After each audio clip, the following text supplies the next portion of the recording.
మీ business ఏదైనా మీ ఊర్లో promotion చేయాలంటే అది సుమన్ టీవీతోనే సాధ్యం. ఇప్పుడే సంప్రదించండి.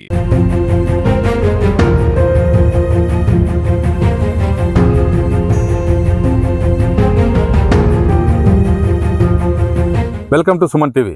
నేను నాగరాజా పుంగనూరు. ఆకతాయిల ఆటవిక చర్యలు రైతన్నల గుండె కోత మిగులుస్తుంది.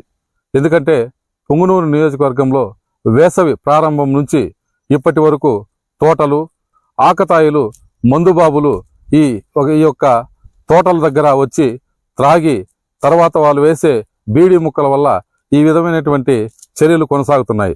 ముఖ్యంగా చౌడేపల్లి మండలం పెద్దేళ్లకుంట్ల వద్ద కడియాల మహేష్ బాబు, అదేవిధంగా తవడా హరిబాబు ఇలాంటి ఈ రైతులకు సంబంధించిన మామిడి తోట పూర్తిగా కాలి బూడిదయింది.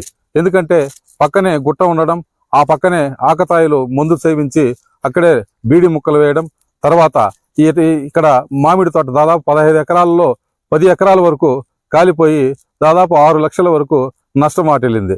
ముఖ్యంగా బోరు బావి, బోరుకేసిన పైపులు అన్నీ కాలి బూడిదయ్యాయి. దీంతో రైతులు చాలా ఇబ్బందులు పడుతున్నారు. సంబంధిత అధికారులు తగు చర్యలు తీసుకొని ఇటువంటి చర్యలు ఎక్కడా జరగకుండా చూడాలని రైతులు కోరుతున్నారు. వాటి మాటల్లోనే విందాం పదండి. నమస్తే అండి, నా పేరు కడియాల మహేష్ బాబు. మాది చిత్తూరు జిల్లా చౌడేపల్లి మండలం. మాకు చౌడేపల్లి మండలంలోని పెద్దలకుంట్ల గ్రామ సమీపంలోని గుట్ట కింద 10 ఎకరాల మామిడి తోపు ఉంది.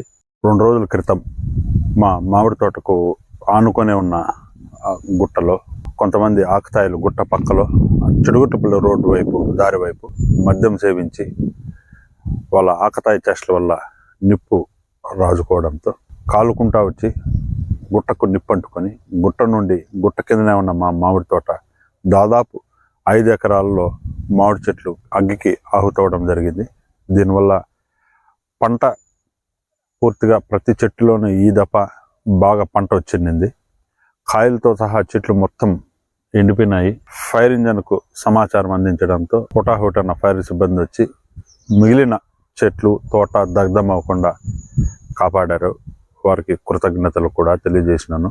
కాకపోతే దాదాపు పంట చెట్లు పూర్తిగా దగ్ధమైనాయి. కానీ ఆశ చావక గత 30-40 సంవత్సరాలుగా స్కూల్కి వెళ్లకుండా చెట్లకు నీళ్లు పట్టేదానికి ఎద్దుల బండి ద్వారా చెట్లకు నీళ్లు పట్టి చెట్లను కాపాడుకోవడం జరిగింది. దాదాపుగా పంట చెట్లు కలిపి 5 లక్షల వరకు నష్టం వాటిల్లి ఉండొచ్చు. దయచేసి సంబంధిత అధికారులు ఇలాంటి ఆకతాయిల పైన కఠిన చర్యలు తీసుకొని రైతన్నలకు గుండె కోత తగ్గించాలని వాళ్ళకి శిరస్సు వంచి నమస్కరించి తెలియజేస్తున్నాను.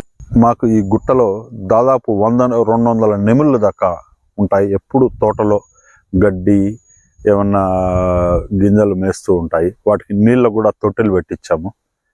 ఈ గుట్టకు నిప్పంటుకొని తోటల్లో కంచె మొత్తం కాలిపోయింది. కడుకున్నప్పుడు అసలు వాళ్ళ ఆక్రాదన అరుస్తుంటే కడుపైతే చాలా తరుక్కుపోయింది. నెమళ్ళన్నీ బయట వచ్చేసి దారిపైకి వచ్చేసి ఒక చెరువు కట్టపైకి వచ్చి అరుస్తున్నాయి. వాటి పిల్లలు దాదాపు ఇప్పుడు గుడ్లు పెట్టే సమయము గుడ్లు అన్నీ కూడా గుట్టలో చాలా వరకు పోయి ఉంటాయి. అధికారులు అట్లా ఫారెస్ట్ అధికారులు దీని మీద కఠిన చర్యలు తీసుకొని సంబంధిత వ్యక్తులు మరో రైతుకి ఈ విధంగా జరగకుండా చర్యలు తీసుకోవాలని కోరుతున్నాను.